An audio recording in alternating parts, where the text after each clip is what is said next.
नमस्कार, मैं स्वतंत्र कुमार और आप सभी का स्वागत करता हूं आपके अपने चैनल शॉर्ट हैंड टीम पर। तो दोस्तों, आज के इस वीडियो में दैनिक जागरण के संपादकीय से 447 शब्दों के डिक्टेशन को हम लोग लेने वाले हैं। इसे हम दो अलग अलग स्पीड में लेंगे। पहली बार में 80 की स्पीड में, तो दूसरी और आखिरी बार में इसी डिक्टेशन को हम लोग 100 की स्पीड में लेने वाले हैं। अगर आपको इस डिक्टेशन के PDF की ज़रूरत है या इसमें आए हुए महत्वपूर्ण शब्दों के आउटलाइंस को आप जानना चाहते हैं, तो आप हमारे टेलीग्राम ग्रुप को जरूर ज्वाइन कर लें। ग्रुप का लिंक इसी वीडियो के ठीक नीचे डिस्क्रिप्शन बॉक्स में आपको मिल जाएगा। तो 80 की स्पीड में आपका डिक्टेशन स्टार्ट होगा 5 सेकंड के बाद। तब तक के लिए आप रेडी रहें।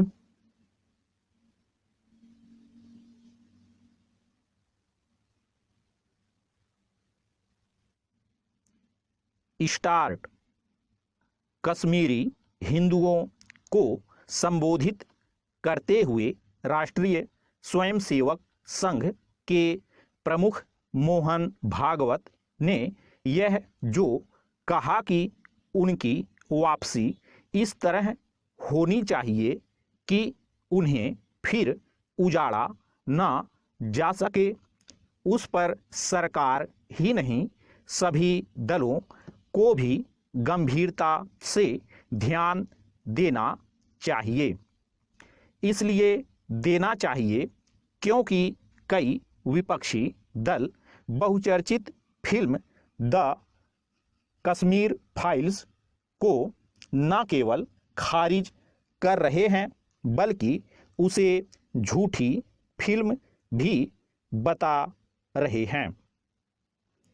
इसी तरह जहां कुछ नेता इस फिल्म को YouTube पर अपलोड करने जैसे बेतुके बयान दे रहे हैं, वहीं कुछ यह दुष्प्रचार करने में जुटे हैं कि यह फिल्म नफरत फैला रही है। कुछ यह भी समझाने में लगे हैं कि सेंसर बोर्ड को तो यह फिल्म पास ही नहीं करनी चाहिए थी। यह महज राजनीतिक शरारत ही नहीं बल्कि कश्मीर से मार भगाए गए लाखों कश्मीरी हिंदुओं के जख्मों पर नमक छिड़कने की कोशिश भी है। इस घोर संवेदनहीनता के पीछे एक उद्देश्य वोट बैंक की राजनीति को साधना है। वास्तव में माहौल खराब करने की कोशिश तो ऐसे ही लोग कर रहे हैं। वे यह देखने से इनकार कर रहे हैं कि कोई भी फिल्म तभी लोकप्रिय होती है जब वह लोगों के दिलों को छूती है। पैरा। कश्मीरी हिंदुओं की हत्याओं और उनके भयावह उत्पीड़न की सच्ची घटनाओं पर आधारित कश्मीर फाइल्स सफलता के नए मानदंड स्थापित कर रही है, तो इसीलिए कि उसने 32 साल बाद कश्मीर के दिल दहलाने वाले सच को सामने लाने का काम किया है। जो लोग भी कश्मीर फाइल्स को वैमनस्य फैलाने वाली बताने की कुचेष्टा कर रहे हैं, उन्हें एक तो यह जानना चाहिए कि यह फिल्म संयुक्त अरब अमीरात में भी रिलीज होने जा रही है और दूसरे इससे भी कि दुनिया भर में नरसंहारों या फिर समुदाय विशेष के उत्पीड़न पर दर्जनों फिल्में बन चुकी हैं। यह देखना जितना दयनीय है उतना ही लज्जाजनक भी कि जब कश्मीरी हिंदुओं के दर्द को समझने के साथ ऐसा वातावरण बनाने में सहयोग देना चाहिए कि उनकी घाटी में वापसी हो सके। तब या तो सस्ती राजनीति की जा रही है या फिर परस्पर दोषारोपण किया जा रहा है। कोई इस फिल्म की विषय वस्तु से सहमत हो या ना हो, लेकिन इस सच से मुंह नहीं मोड़ सकता कि कश्मीरी हिंदुओं पर भीषण अत्याचार हुए। यह समझा जाना चाहिए कि लाखों कश्मीरी हिंदुओं को घाटी से पलायन एक ऐसी त्रासदी है जिसे भूला नहीं जा सकता। वास्तव में आवश्यक केवल यह नहीं कि कश्मीरी हिंदुओं का दमन करने वालों की पहचान तय कर उन्हें दंडित करने के लिए कोई जांच आयोग बने, बल्कि यह भी है कि उनकी घर वापसी के लिए ठोस प्रयास किए जाएं।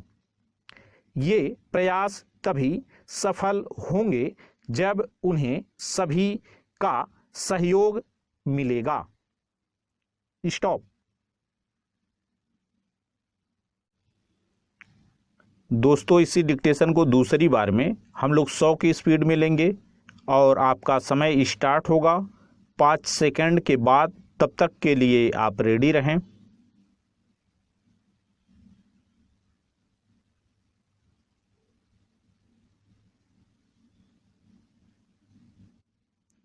स्टार्ट। कश्मीरी हिंदुओं को संबोधित करते हुए राष्ट्रीय स्वयंसेवक संघ के प्रमुख मोहन भागवत ने यह जो कहा कि उनकी वापसी इस तरह होनी चाहिए कि उन्हें फिर उजाड़ा ना जा सके, उस पर सरकार ही नहीं सभी दलों को भी गंभीरता से ध्यान देना चाहिए। इसलिए देना चाहिए क्योंकि कई विपक्षी दल बहुचर्चित फिल्म द कश्मीर फाइल्स को न केवल खारिज कर रहे हैं बल्कि उसे झूठी फिल्म भी बता रहे हैं। इसी तरह जहां कुछ नेता इस फिल्म को यूट्यूब पर अपलोड करने जैसे बेतुके बयान दे रहे हैं, वहीं कुछ यह दुष्प्रचार करने में जुटे हैं कि यह फिल्म नफरत फैला रही है। कुछ यह भी समझाने में लगे हैं कि सेंसर बोर्ड को तो यह फिल्म पास ही नहीं करनी चाहिए थी। यह महज राजनीतिक शरारत ही नहीं बल्कि कश्मीर से मार भगाए गए लाखों कश्मीरी हिंदुओं के जख्मों पर नमक छिड़कने की कोशिश भी है। इस घोर संवेदनहीनता के पीछे एक उद्देश्य वोट बैंक की राजनीति को साधना है। वास्तव में माहौल खराब करने की कोशिश तो ऐसे ही लोग कर रहे हैं। वे यह देखने से इनकार कर रहे हैं कि कोई भी फिल्म तभी लोकप्रिय होती है जब वह लोगों के दिलों को छूती है। पैरा। कश्मीरी हिंदुओं की हत्याओं और उनके भयावह उत्पीड़न की सच्ची घटनाओं पर आधारित कश्मीर फाइल्स सफलता के नए मानदंड स्थापित कर रही है, तो इसीलिए कि उसने 32 साल बाद कश्मीर के दिल दहलाने वाले सच को सामने लाने का काम किया है। जो लोग भी कश्मीर फाइल्स को वैमनस्य फैलाने वाली बताने की कुचेष्टा कर रहे हैं, उन्हें एक तो यह जानना चाहिए कि यह फिल्म संयुक्त अरब अमीरात में भी रिलीज होने जा रही है और दूसरे इससे भी कि दुनिया भर में नरसंहारों या फिर समुदाय विशेष के उत्पीड़न पर दर्जनों फिल्में बन चुकी हैं। यह देखना जितना दयनीय है उतना ही लज्जाजनक भी कि जब कश्मीरी हिंदुओं के दर्द को समझने के साथ ऐसा वातावरण बनाने में सहयोग देना चाहिए कि उनकी घाटी में वापसी हो सके, तब या तो सस्ती राजनीति की जा रही है या फिर परस्पर दोषारोपण किया जा रहा है। कोई इस फिल्म की विषय वस्तु से सहमत हो या ना हो, लेकिन इस सच से मुंह नहीं मोड़ सकता कि कश्मीरी हिंदुओं पर भीषण अत्याचार हुए। यह समझा जाना चाहिए कि लाखों कश्मीरी हिंदुओं को घाटी से पलायन एक ऐसी त्रासदी है जिसे भूला नहीं जा सकता। वास्तव में आवश्यक केवल यह नहीं कि कश्मीरी हिंदुओं का दमन करने वालों की पहचान तय कर उन्हें दंडित करने के लिए कोई जांच आयोग बने, बल्कि यह भी है कि उनकी घर वापसी के लिए ठोस प्रयास किए जाएं। ये प्रयास तभी सफल होंगे जब उन्हें सभी का सहयोग मिलेगा। स्टॉप।